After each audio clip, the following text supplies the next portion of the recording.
国际广播电台。ये China radio international है।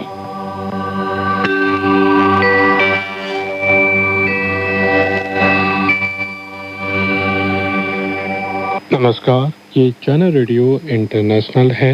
अब हमारा हिंदी कार्यक्रम आरंभ होता है।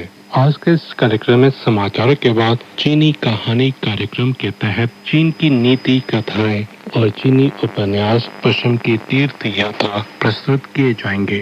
अंत में होगा रोजमर्रा की चीनी भाषा। लीजिए सुनिए आज के मुख्य समाचार। चीन ने कहा कि जापान का पुनः सैन्यीकरण क्षेत्रीय शांति के लिए खतरा है। चीन भारत सीमा मामलों पर 36वां परामर्श सत्र नई दिल्ली में आयोजित। और चीन का विदेशी व्यापार लगातार 5वें महीने 40 खरब युआन के पार। अब आप अखिल पार से सुने आज के पूरे समाचार।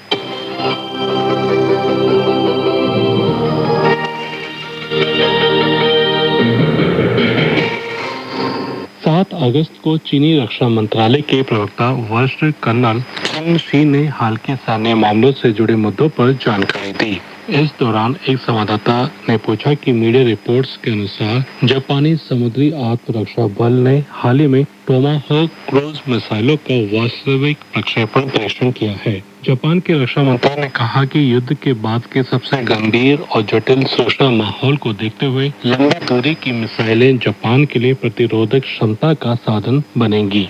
इसके अलावा जापानी वायु आत्मरक्षा बल ने नई मिसाइलों की परीक्षण उड़ानें भी की है।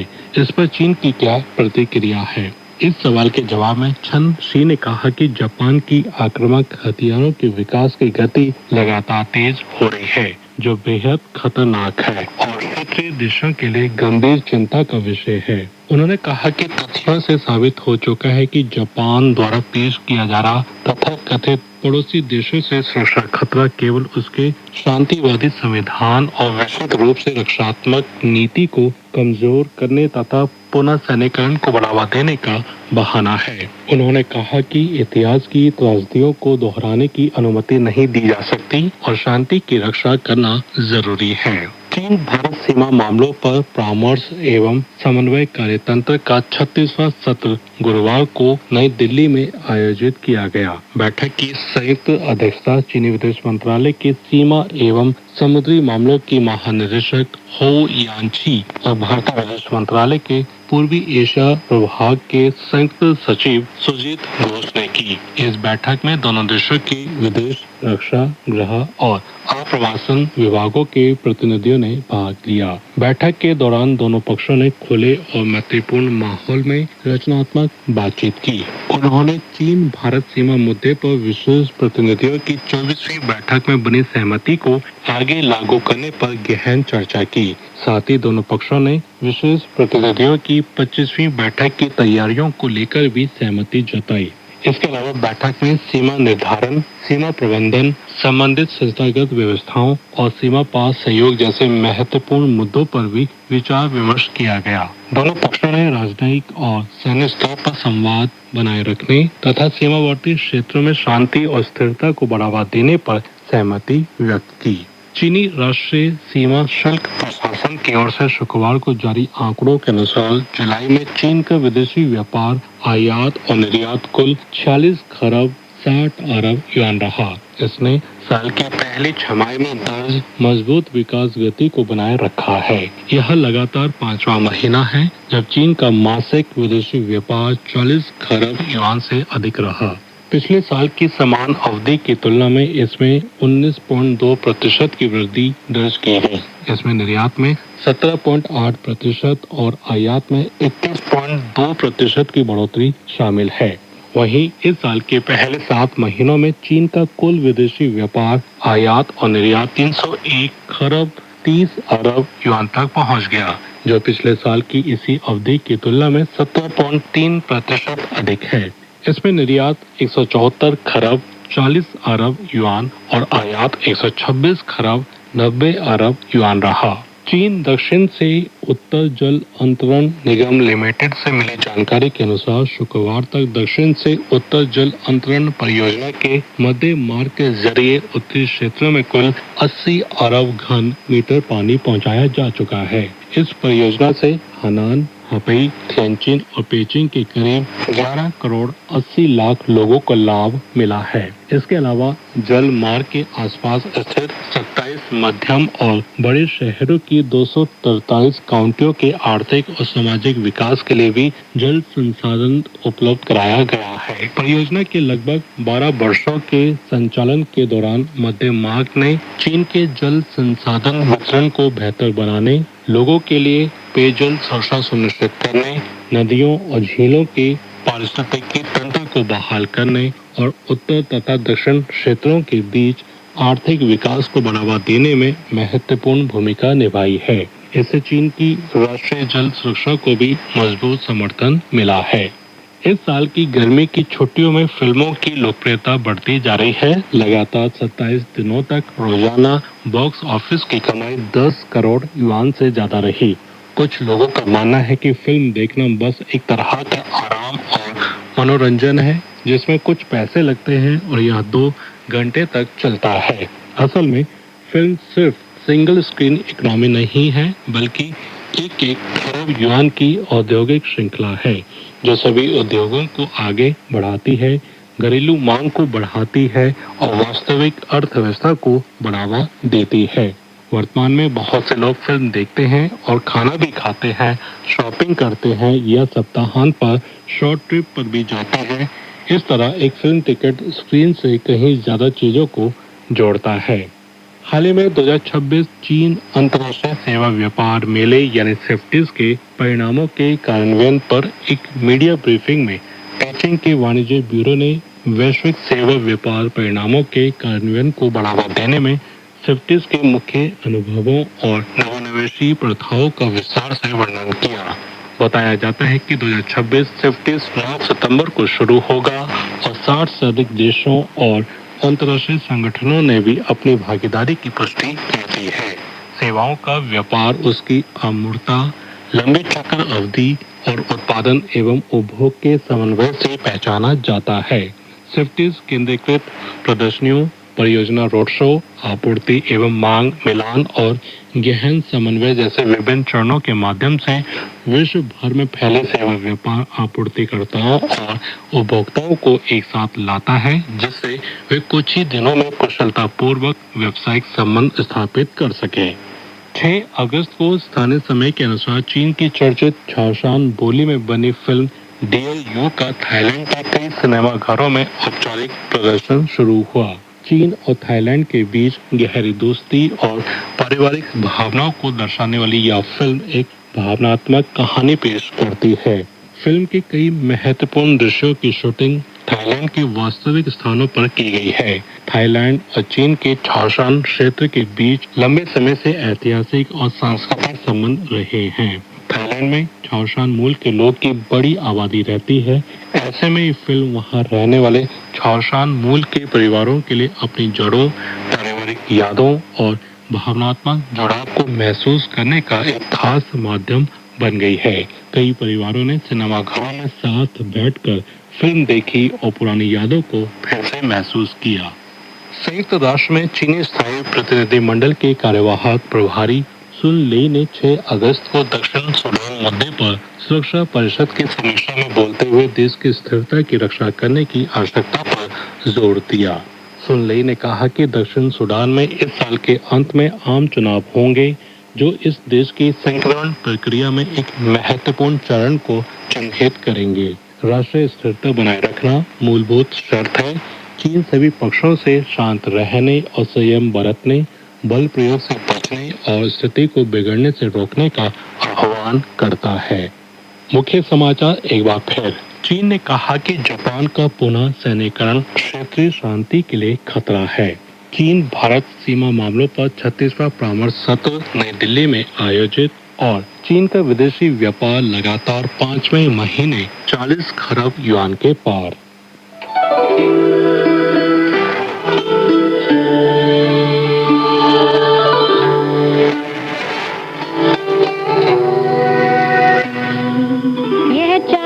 रेडियो इंटरनेशनल है। आप सुन रहे हैं अपनी दोस्त और होस्ट लीला भट्ट के साथ चीनी कहानी कार्यक्रम।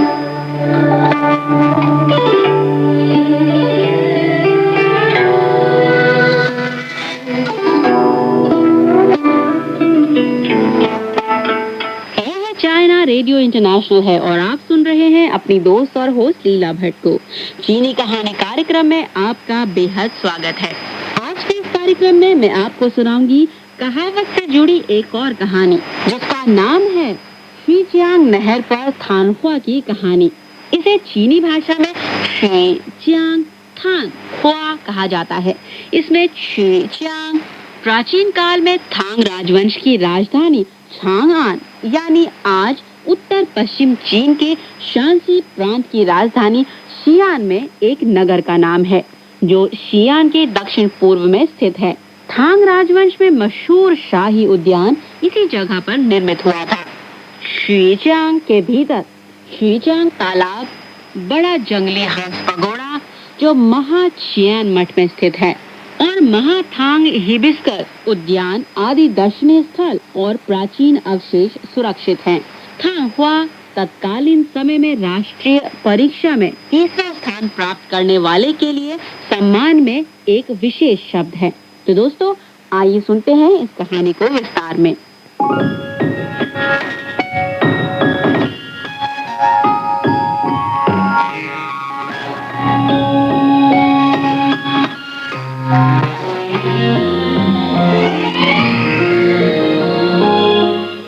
ईस्वी 7वीं शताब्दी के सुई राजवंश में चीन के सम्राट ने देश के प्रशासन के लिए प्रतिभाओं के चुनाव की परीक्षा व्यवस्था यानी खची व्यवस्था की शुरुआत की।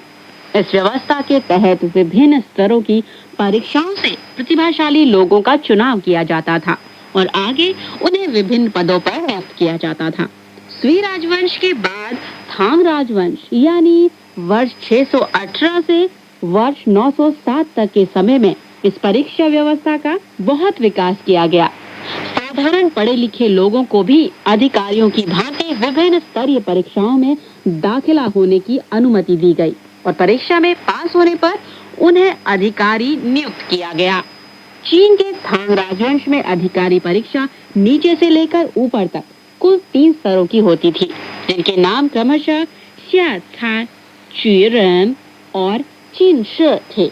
नीचे से ऊपर तक की तीनों स्तरों की परीक्षाओं में पास होने के बाद जो श्रेष्ठ होते थे, उन्हें अंत में सम्राट के सम्मुख परीक्षा के लिए पेश किया जाता था। इसके उपरांत परीक्षा पास करने वालों को विभिन्न पदों पर नियुक्त किया जाता था। परीक्षा के ऊपरी स्तर यानी चिनशी की उपाधि पाना सबसे बुद्धिजीवियों की अभिलाषा थी, क्योंकि इस स्तर की परीक्षा पास करने के बाद अच्छे पद के अधिकारी बन सकते थे। लेकिन यह एक कठोर परीक्षा भी होती थी। कुछ लोग जिंदगी भर कोशिश करने के बाद भी परीक्षा पास नहीं कर पाते थे। सम्राट के सम्मुख परीक्षा लेने के बाद सम्राट खुद सबसे 3 श्रेष्ठ बुद्धिजीवियों को चुनता था।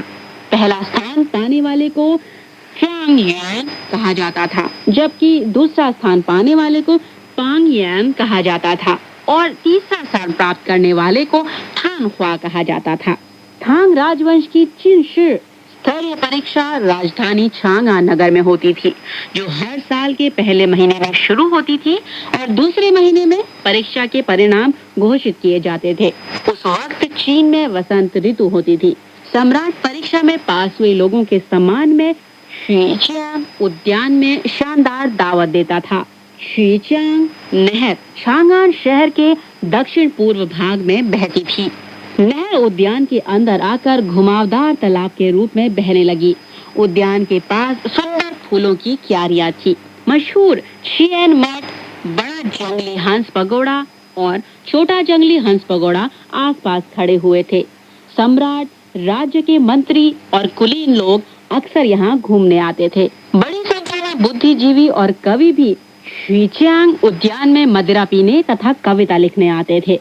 सम्राट की दावत में घुमावदार नहर के पानी पर मदिरा का प्याला रखा जाता था, जो पानी के प्रवाह के साथ आगे बहता था।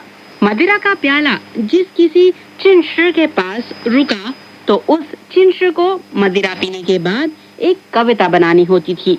दावत के दौरान दो युवा और खूबसूरत चिंश फूलों की क्यारियों से फूल तोड़कर लाते थे और सभी चिंश की टोपी पर लगा देते थे। इस तरह यह गतिविधि थानहुआ की दावत कहलाती थी। चीनी भाषा में थानहुआ का अर्थ है फूल चुनना। वे दोनों युवा चिंश फूल का दूत कहे जाते थे। तत्कालीन बुद्धिजीवी वर्ग में थानहुआ की दावत एक असाधारण सम्मानजनक कार्यवाही समझी जाती थी। एक साल शिनचांग उद्यान की यह दावत समाप्त होने के बाद नवनिर्वाचित चिंश शियन मठ में सैर करने आए। बड़े जंगली हंस पगोड़ा के पास आने पर एक चिंश को बड़ा उत्साह आया और उसने अपना नाम पगोड़े की भित्ति पर खोदकर लिख दिया। इससे सीखते हुए बाद के सभी चिंश की थानहुआ दावत के बाद शियन मठ के बड़े जंगली हंस पगोड़े के स्तंभ पर अपना अपना नाम खोदकर लिखते थे।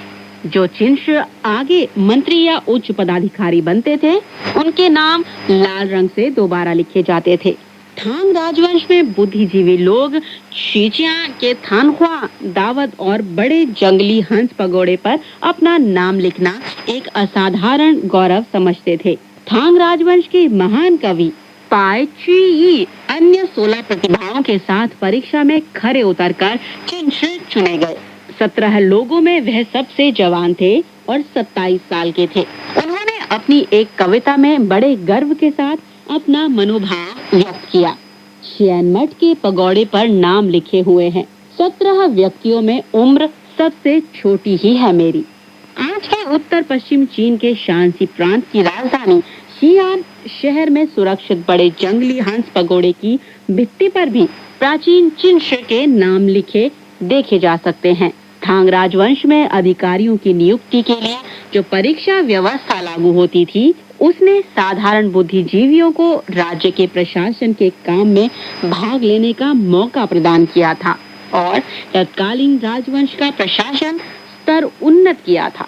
लेकिन सामंती राजवंशों के उत्थान पतन के साथ साथ यह परीक्षा व्यवस्था भी पतित और भ्रष्ट हो गई और वह रूढ़िवादी व्यवस्था बन गई, जिसका सामाजिक विकास पर बड़ा कुप्रभाव पड़ा था। चीन के अंतिम सामंती राजवंश यानी छिंग राजवंश वर्ष 644 से वर्ष 1912 तक के पतन के साथ यह व्यवस्था भी रद्द कर दी गई थी।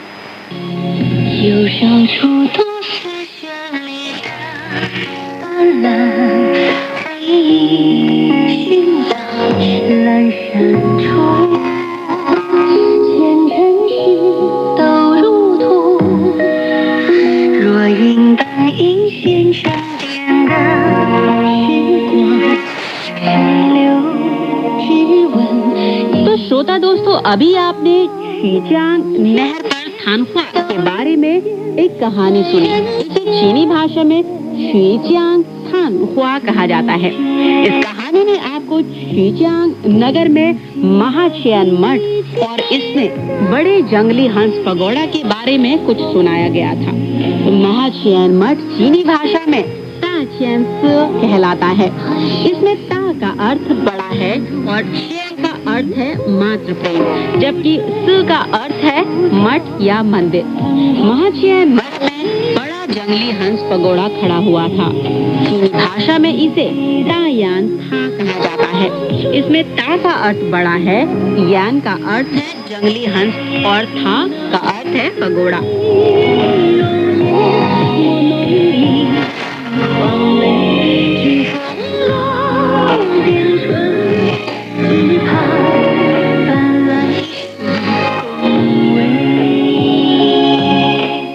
ऐतिहासिक ग्रंथों के अनुसार महाशियन मंदिर का निर्माण वर्ष 648 में हुआ।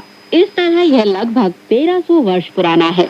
महाशियन मठ चीन के सुई राजवंश में वुलो मंदिर कहलाता था। थांग राजवंशी राजा लीचर ने युवराज बनने पर अपनी मां की याद में इस मंदिर का पुनर्निर्माण करवाया। इस तरह इसे शियन यानी मातृ प्रेम कहा जाने लगा। चीन और भारत में दोनों लोकप्रिय रहे महाचार्य हुएनसांग और महान शियन मठ के बीच गहरे संबंध मौजूद थे। महाचार्य हुएनसांग का जन्म वर्ष 600 में चीन के सुई राजवंश के दौरान हेनान प्रांत में हुआ। सुई राजवंश का शासनकाल 581 से 618 ईस्वी पूर्व के बाद तक रहा। इसके बाद थांग राजवंश आया। कहा जाता है कि महाचार्य ह्वेनसांग को जन्म देते समय उनकी मां ने सपने में सफेद कपड़े पहने एक आचार्य के दर्शन किए। आचार्य मां से विदा लेने लगे तो मां ने उससे कहा, तुम तो मेरे पुत्र हो, यहाँ से कहाँ जाओगे? इस पर आचार्य ने कहा, मैं बौद्ध ग्रंथों की खोज में पश्चिम की ओर जाऊंगा। महाचार्य ह्वेनसांग ने बचपन से ही अपनी विलक्षण बुद्धि का प्रदर्शन करना शुरू कर दिया था। कोई भी पुस्तक एक बार पढ़ने के बाद उन्हें याद हो जाती थी। 13 वर्ष की उम्र में वे भिक्षु बने और 27 वर्ष की उम्र में उन्हें 3 बौद्ध ग्रंथ कंठस्थ हो चुके थे। इसलिए लोग उन्हें थांगसन चांग यानी 3 बौद्ध ग्रंथों का आचार्य कहकर बुलाते थे। थांग राजवंश के पहले राजा काओ त्सू के शासनकाल में वर्ष 618 में ह्वेनसांग अपने जन्म स्थान हेनान से राज्य की तत्कालीन राजधानी चांगआन आ गए, जहां उनकी मुलाकात भारत से आए एक आचार्य से हुई। इस भारतीय आचार्य से उन्होंने भारतीय बौद्ध मत की और ज्यादा जानकारी हासिल की। इसके बाद उनके मन में बौद्ध मत के जन्म स्थान भारत के बौद्ध ग्रंथों के अध्ययन की जिज्ञासा उत्पन्न हुई। महाचार्य ह्वेनसांग नव स्थापित थांग राजवंश की सरकार से भारत की यात्रा की मांग की, लेकिन उनकी इस मांग को सरकार की पुष्टि नहीं मिली। बाद में ह्वेनसांग थांग राजवंश की अनुमति के बिना ही अकेले पश्चिम की यात्रा पर चल निकले। 3 सालों की लंबी और मुश्किल पद यात्रा के बाद वे भारत के नालंदा शहर पहुंचे, जो तब बौद्ध धर्म का एक पवित्र स्थल था। भारत में लगभग 17 साल के अध्ययन के बाद महाचार्य ह्वेनसांग 657 भारतीय बौद्ध ग्रंथों के साथ चीन वापस लौटे। स्वदेश लौटे महाचार्य ह्वेनसांग का तत्कालीन राजा थांग थाई त्सोंग ने शानदार स्वागत किया। राजा ने महाचार्य को महाछियन मठ का पहला मठाधीश नियुक्त किया और मठ में उसके लिए एक विशेष पगोड़े का निर्माण करवाया। यही आज का बड़ा जंगली हंस पगोड़ा कहलाता है। बड़ा हंस पगोड़ा वर्ष 625 में पश्चिमी चीन के बौद्ध पगोड़ा शैली के अनुरूप निर्मित हुआ। वास्तव में जंगली हंस पगोड़े का निर्माण मुख्य तौर पर महाचार्य ह्वेनसांग द्वारा भारत से लाए गए बौद्ध ग्रंथों को सुरक्षित रखने के लिए किया गया था। पगोड़े की ऊंचाई 64.7 मीटर है और रूप बहुत सादा है, फिर भी यह दिखने में विशाल लगता है। यह तत्कालीन एशिया का सबसे ऊंचा और बेहद मशहूर वास्तु था। काष्ठ और मिट्टी मिश्रित यह पगोड़ा प्राचीन थांग राजवंश की राजधानी चांगआन का प्रतीक माना जाता रहा है और आज के शीयान शहर का भी प्रतीक बना है। बड़े जंगली हंस के बारे में यह कहानी भी प्रचलित है। किंवदंती है कि महाचार्य ह्वेनसांग को भारत की यात्रा के दौरान रेगिस्तान पार करना पड़ा। रेगिस्तान में चलते समय उन्हें बेहद प्यास लगी, लेकिन उनके पास पानी खत्म हो गया था। रेगिस्तान में कहाँ पानी मिलता? आचार्य ने हाथ जोड़कर भगवान बुद्ध का नाम लिया तो उनकी प्रार्थना के जवाब में अचानक आकाश में एक जंगली हंस का दल उड़ता आया और उसने गाते हुए महाचार्य से आगे की ओर बढ़ने को कहा। महाचार्य जंगली हंसों के पीछे पीछे चलने लगे। थोड़ी ही देर बाद उन्हें एक तालाब मिला। इसके बाद जंगली हंस गाते हुए दूर उड़ गए। यहाँ अपनी प्यास बुझाकर महाचार्य भारत की राह पर फिर चल पड़े। इस वजह से ह्वेनसांग के स्वदेश लौटने के बाद जब महाछियन मठ में एक पगोड़ा स्थापित किया गया तो महाचार्य ने रेगिस्तान में मिले जंगली हंसों की स्मृति में इसे जंगली हंस पगोड़ा नाम दिया और स्वयं 11 साल तक उसमें रहकर भारत से साथ लाए 600 से ज्यादा बौद्ध ग्रंथों का अनुवाद किया। 有小说都是绚丽的斑斓，回忆寻找在深处，前尘事都如同若隐般隐现沉淀的虚妄，深流质问我珍藏。从 तो दोस्तों आज का चीनी कहानी कार्यक्रम यही समाप्त होता है। आज आपने सुनी शुएचांग थानहुआ के बारे में कहानी और नगर में स्थित महाचियान मठ में बड़ा जंगली हंस पगोड़ा और थांग राजवंश में महाचार्य हुएनसांग की कहानी। तो दोस्तों, मुझे उम्मीद है कि आपको इस कहानी से बहुत सी जानकारियां प्राप्त हुई होंगी। तो दोस्तों, अगले अंक में फिर होगी आपसे मुलाकात। तब तक के लिए स्वस्थ रहिए, मुस्कुराते रहिए, रखिए अपना ध्यान और दीजिए अपनी दोस्त और होस्ट लीला भट्ट को इजाजत। नमस्कार, बाय बाय, जय जय।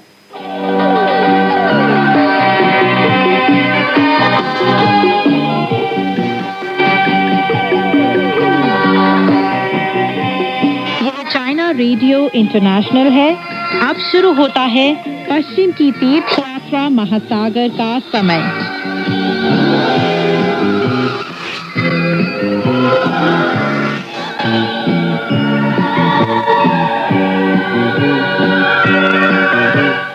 नमस्कार दोस्तों, पश्चिम की तीर्थ यात्रा सुप्रसिद्ध चीनी उपन्यास लेकर हाजिर हूँ मैं, मैत्री शर्मा। आज की कहानी इस प्रकार है। दोस्तों, अब तक आपने कहानी में सुना कि हरित मुख का पीछा करते करते वानर और भिक्षु रेतात्मा 9 मोड़ों वाली घुमावदार गुफा में पहुंच जाते हैं। वहां पहुंचकर वे वयोवृद्ध दानव को ललकारते हैं, लेकिन वयोवृद्ध दानव उन्हीं को कब्जे में ले लेता है। वानर वहां स्वांग रचकर किसी तरह से भाग निकलता है और सीधा वीख्वा नगर में पहुंच जाता है। चलिए दोस्तों, कहानी को आगे बढ़ाते हैं और सुनते हैं कहानी में आगे क्या हुआ। वानर ने पूछा, आप लोग मुझसे मिलने केवल आज ही क्यों आए हैं? वहां मौजूद स्थानीय देवता, जीवात्मा और नगर देवता ने जवाब दिया, महान मनीषी, जब हमें पता चला कि यीख्वा का गुणग्राही राजा आपका स्वागत सत्कार कर रहा है, तो हमने आपके स्वागत की हिम्मत नहीं की।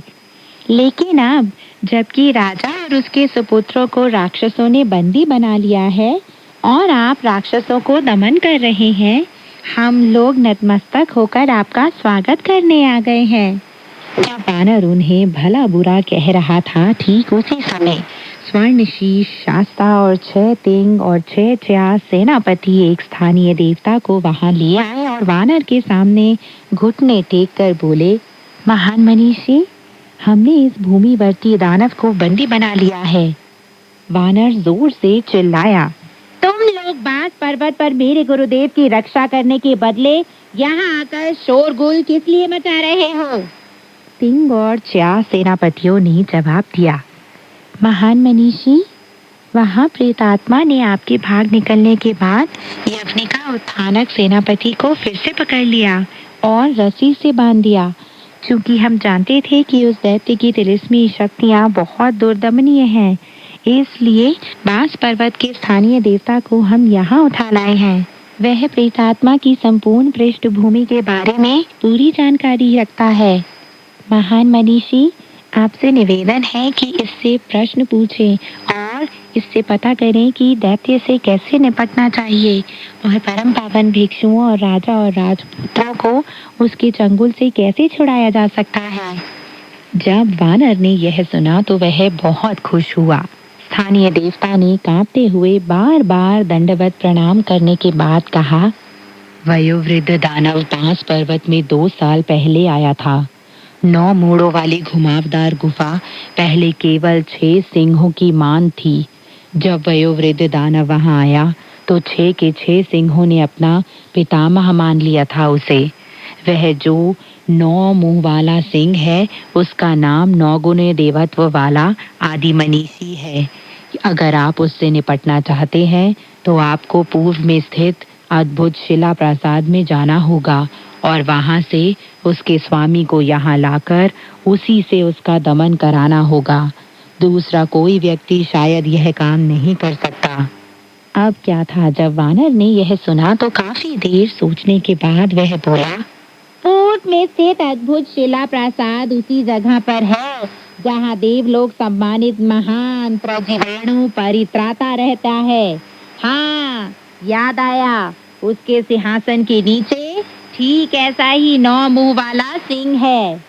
फिर उसने आदेश दिया, स्वर्णशीष शास्ता, रक्षक च्या और तिंग, तुम सब स्थानीय देवता के साथ वहाँ चले जाओ और वहाँ जाकर मेरे गुरुदेव, मेरे गुरु भाइयों, नगर के राजा और उसके सुपुत्रों पर गुप्त रूप से नजर रखो।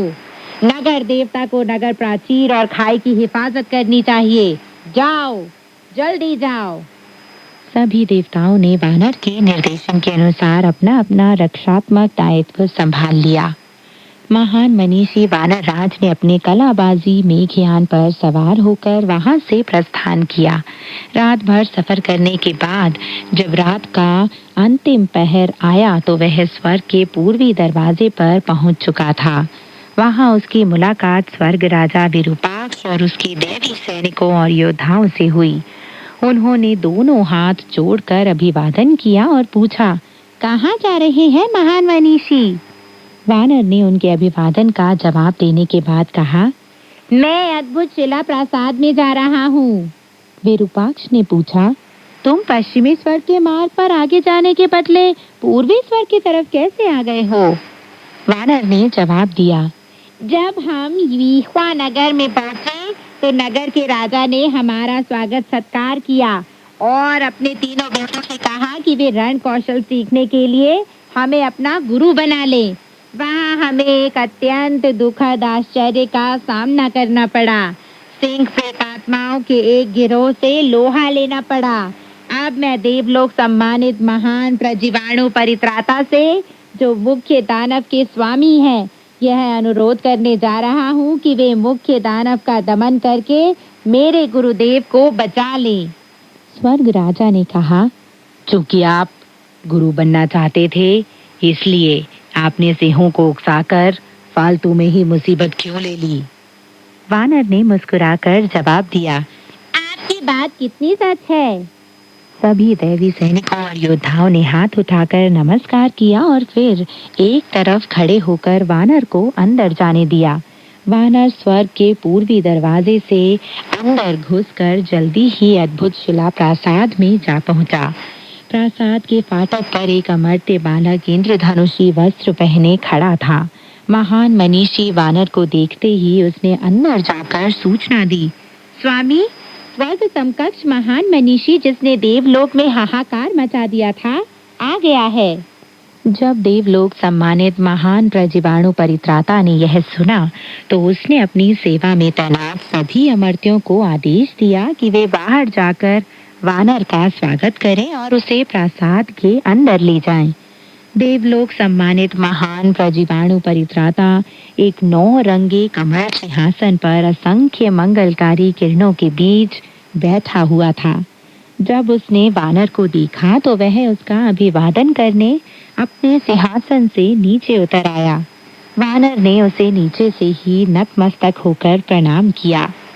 देवलोक सम्मानित विभूति ने वानर के अभिवादन का जवाब देते हुए कहा, महान मनीषी, आपसे मिले हुए कई साल बीत चुके हैं।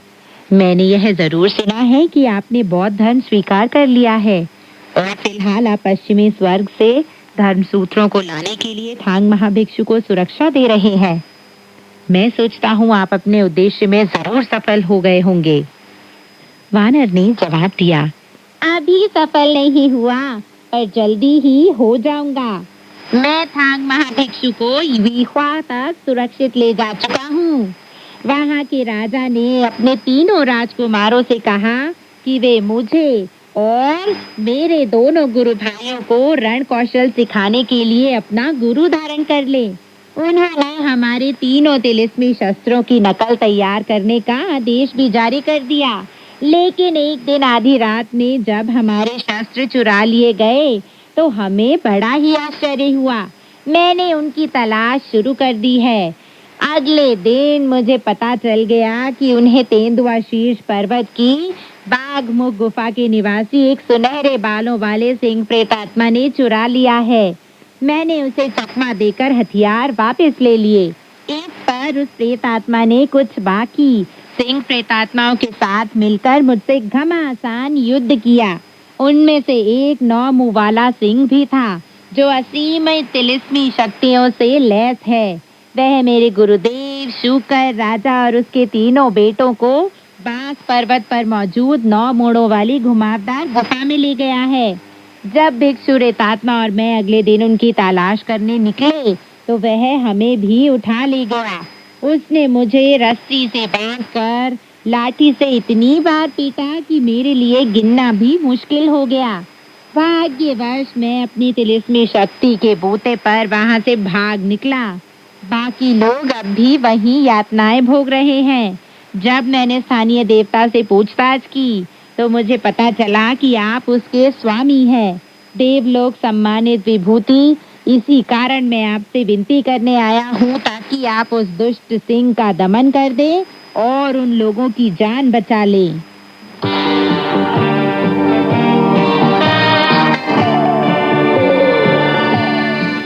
दोस्तों, अब तक आपने कहानी में सुना कि स्थानीय देवता से वानर को अपनी मदद के लिए कुछ उपाय मिलता है।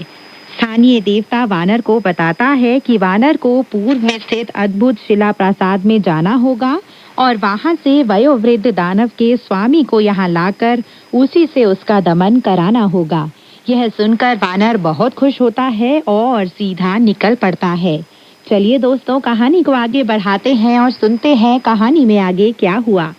यह सुनते ही देवलोक सम्मानित विभूति ने अपने अमर्त्य अधिकारियों को सिंह गृह में भेजकर अपने सिंह पालक दास को बुलवाया ताकि उससे पूछताछ की जा सके। सिंह पालक दास गहरी नींद में सो रहा था।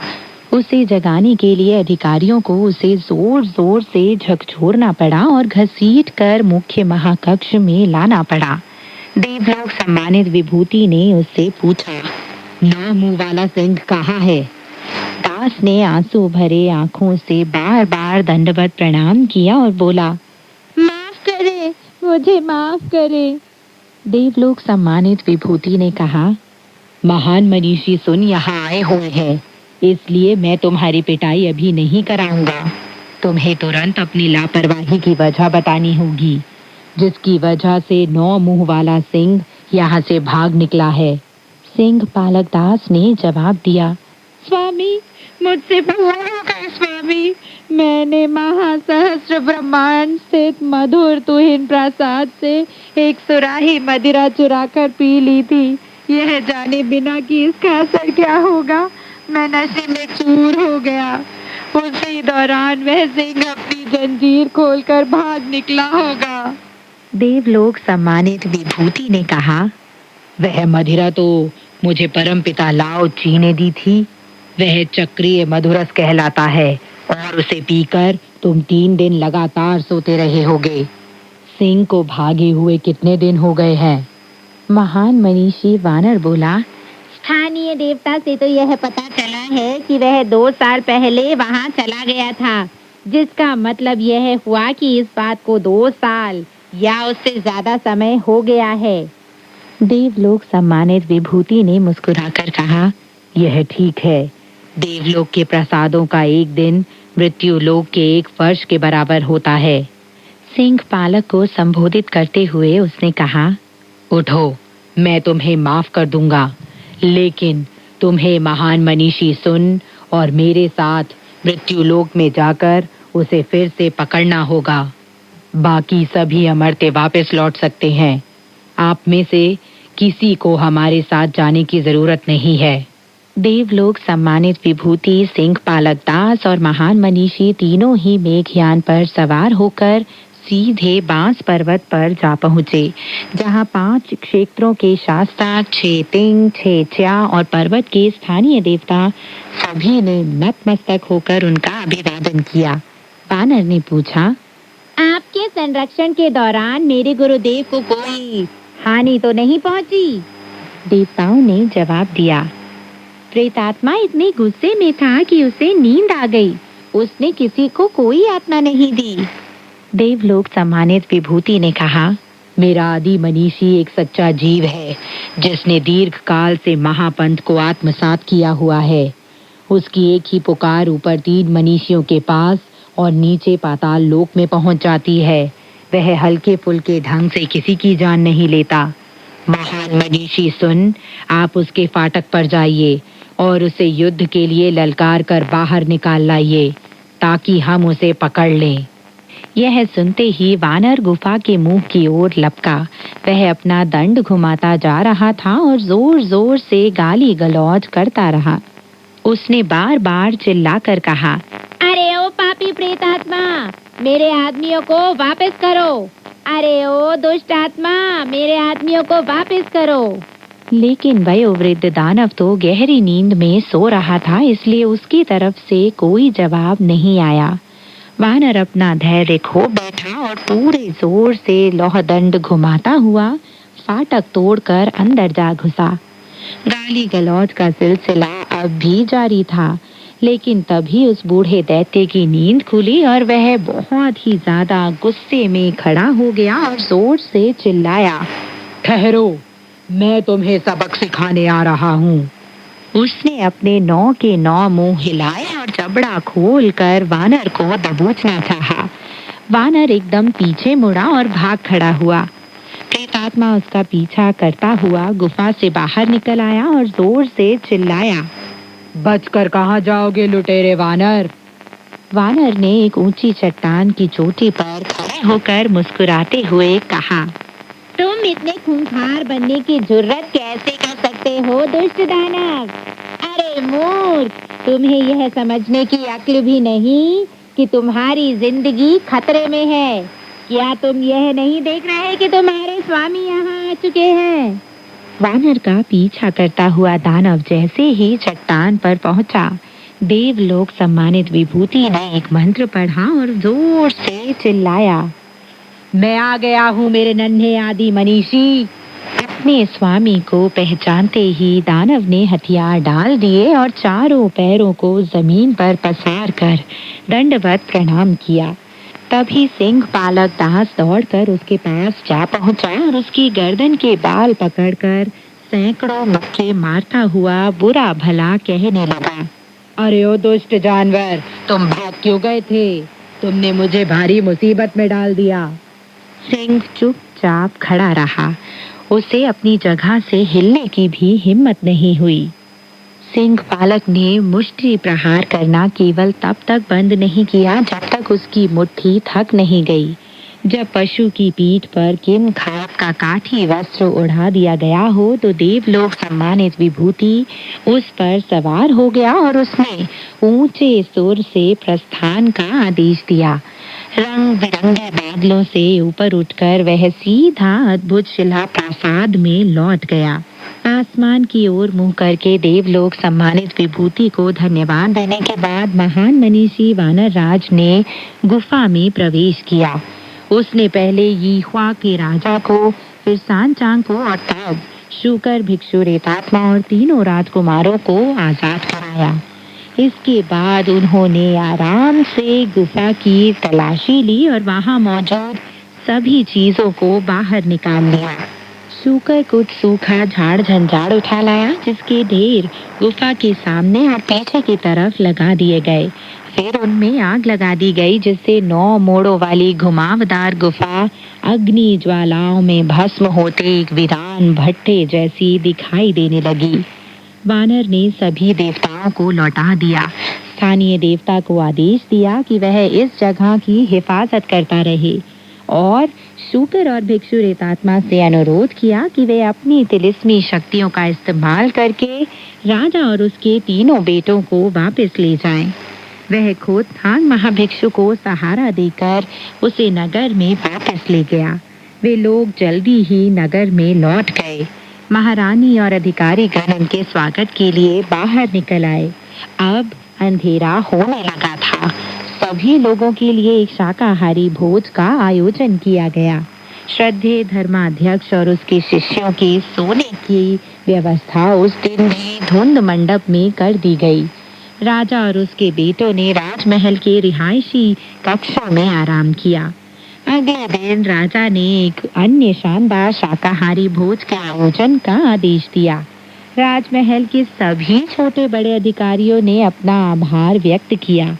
वानर ने अनुरोध किया कि जो 6 सिंह अभी जिंदा हैं उनका वध करने के लिए कसाईयों को बुलाया जाए। कपिल सिंह की तरह ही उसकी खाल भी खींच ली जाए और उसका गोश्त पकाकर लोगों में बांट दिया जाए। राजा इस प्रस्ताव से बड़ा खुश हुआ और उसे जिंदा सिंहों का वध करने का आदेश दे दिया। एक पशु को राजमहल के भीतर और बाहर के कर्मचारियों के लिए रख लिया गया। एक पशु को राजमहल के मुख्य प्रशासक और अन्य अधिकारियों को दे दिया गया और बाकी 5 पशुओं के गोश्त को 1-2 औंस के छोटे छोटे टुकड़ों में काट कर नगर प्राचीर के अंदर बाहर तैनात सैनिक और असैनिक कार्मिकों के बीच बांट दिया गया ताकि सभी को कुछ न कुछ हिस्सा मिल सके। इस तरह लोग न सिर्फ उनके गोश्त का स्वाद ले सकेंगे बल्कि अपने मन से उनका डर दूर करने में भी कामयाब हो जाएंगे। नगर का हर घर इस घटना से बहुत प्रभावित हुआ।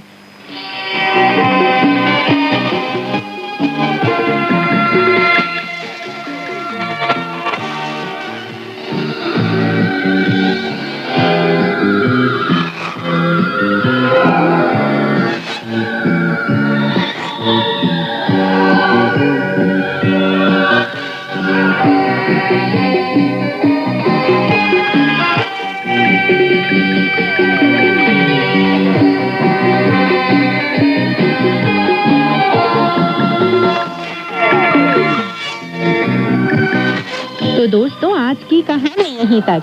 आगे की कहानी लेकर मैं मैत्री शर्मा फिर हाजिर होंगी। तब तक के लिए नमस्कार, बाय बाय।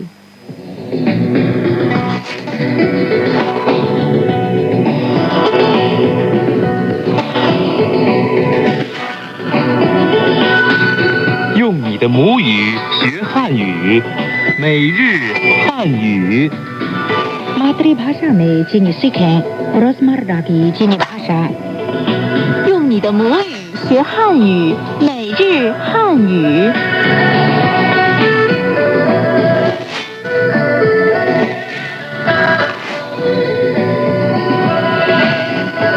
ये चाइना रेडियो इंटरनेशनल है। श्रोताओं को शाओ का प्यार भरा नमस्कार। श्रोताओं को राकेश वत्स का भी नमस्कार। रोजमर्रा की चीनी भाषा कार्यक्रम सुनने के लिए आपका हार्दिक स्वागत। दोस्तों, पिछले पाठ में हमने मुख्य तौर पर जिम में घर के स्थानांतरण में इस्तेमाल किए जाने वाले प्रचलित वाक्यों पर विचार किया था। अब आज के प्रमुख वाक्य। 请您先拿号，再去那边等候。 कृपया पहले नंबर ले लीजिए, फिर उधर जाकर इंतजार कीजिए। 请问需要等多长时间？ कृपया बताइए कितने समय तक इंतजार करने की जरूरत है। 我想取点钱， मैं कुछ पैसे निकालना चाहता हूँ। 您取多少钱？ आप कितने पैसे निकालना चाहते हैं? 请您输入密码。 कृपया आप पासवर्ड एंटर कीजिए।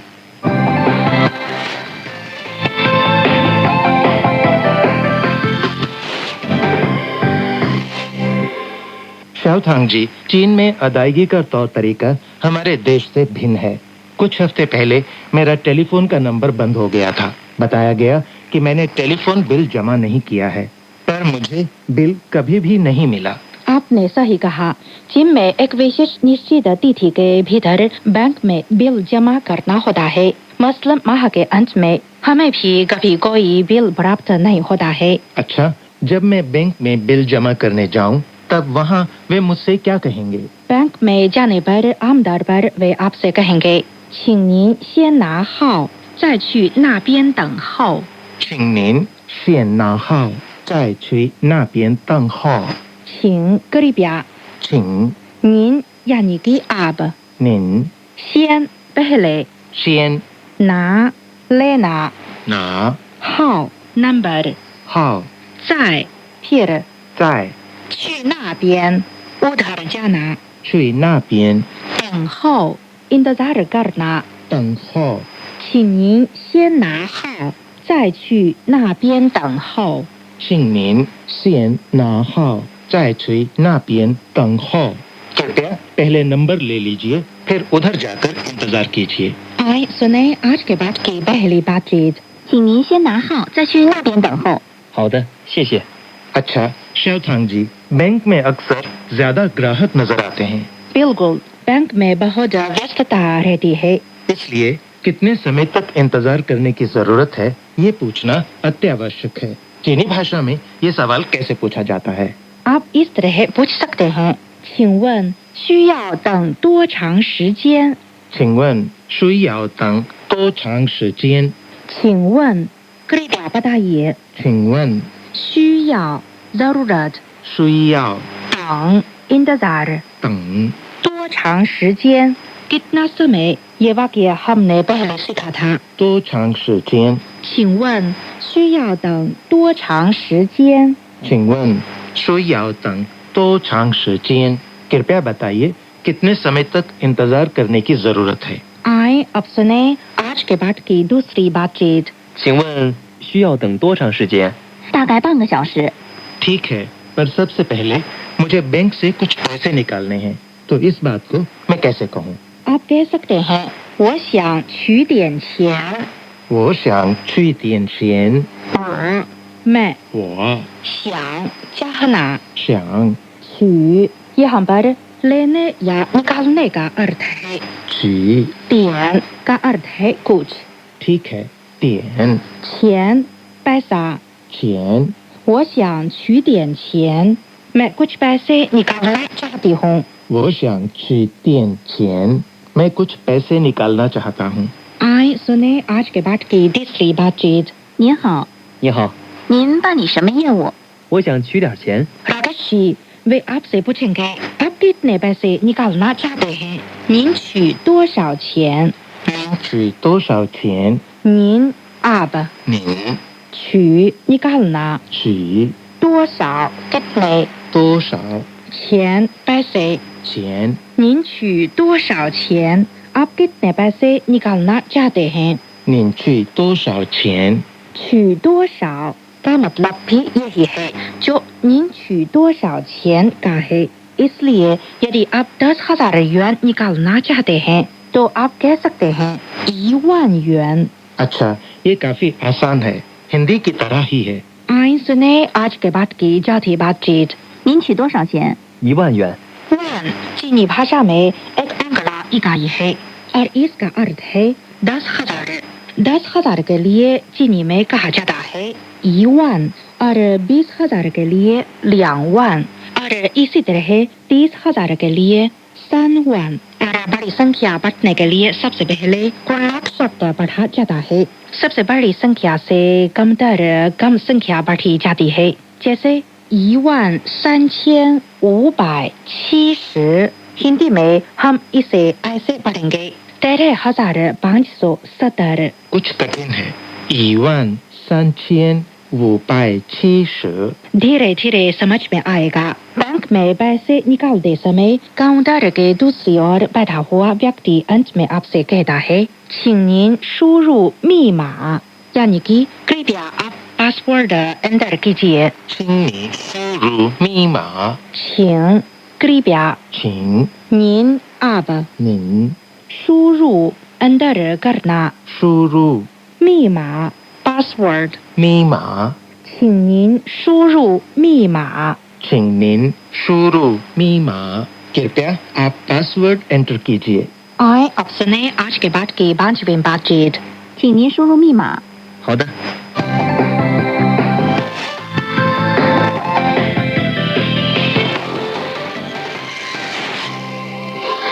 अच्छा श्रोता दोस्तों, आज का पाठ यहीं तक। अब आए वेतुंग भाई से चीनी संस्कृति के बारे में कुछ जानकारी लें। पिछले काफी लंबे समय से चीनी लोग खाने, पहनने व रहने जैसे हर क्षेत्र में किफायत करने के आदी थे। जब भी वे कुछ थोड़े बहुत पैसे बचाते तो उसे बैंकों में जमा करते थे। लेकिन आज का चीन उपभोक्ता के युग में प्रवेश कर गया है और लोगों की उपभोक्ता धारणा में भी धीरे धीरे बदलाव आ रहा है। अब हर नागरिक अपने समुचित उपभोक्ता अधिकारों के प्रति जागरूक हो रहा है। सरकार भी अंदरूनी मांग को बढ़ाने के लिए प्रोत्साहन दे रही है। पर्वोत्सव के उपलक्ष्य में विभिन्न बड़े बड़े डिपार्टमेंट स्टोरों में क्रय विक्रय जोरों पर होता है और ग्राहकों की भीड़ लगी रहती है। अब चीनी लोग फैशनेबल परिधान, घरेलू विद्युत उपकरण, कार और मकान व विदेश यात्रा करने में ज्यादा कंजूसी नहीं करते। विशेषकर युवा पीढ़ी वैसे खर्च करने में कोई परवाह नहीं करती। यहाँ तक कि ऐसे जवान लोग भी हैं जो अपना सारा वेतन महीने भर में ही सबका सब खर्च कर देते हैं। निसंदेह अधिकांश नागरिक इस प्रकार की उपभोक्ता की धारणा से राजी नहीं है।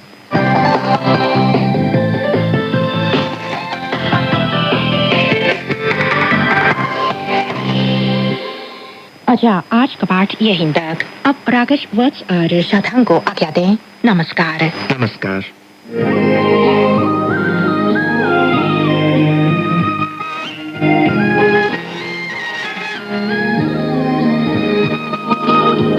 CGTN हिंदी सेवा रोजाना 5 कार्यक्रम प्रसारित करती है।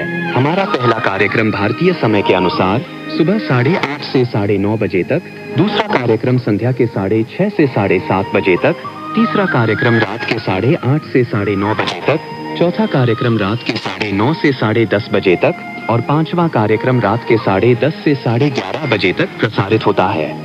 कार्यक्रमों के मीटर बैंड इस प्रकार है: सुबह 8:30 से 9:30 बजे 13,720 किलोहर्ट्ज, शाम 6:30 से 7:30 बजे 9,635 किलोहर्ट्ज, रात 8:30 से 9:30 बजे तक 7,225 किलोहर्ट्ज, रात 9:30 से 10:30 बजे 7,395 किलोहर्ट्ज, रात 10:30 से 11:30 बजे 1,269 किलोहर्ट्ज। अब इंटरनेट पर CGTN की हिंदी वेबसाइट भी खुली हुई है। इसे देखने के लिए हम आपका हार्दिक स्वागत करते हैं। हमारी वेबसाइट का पता है hindi.cgtn.com।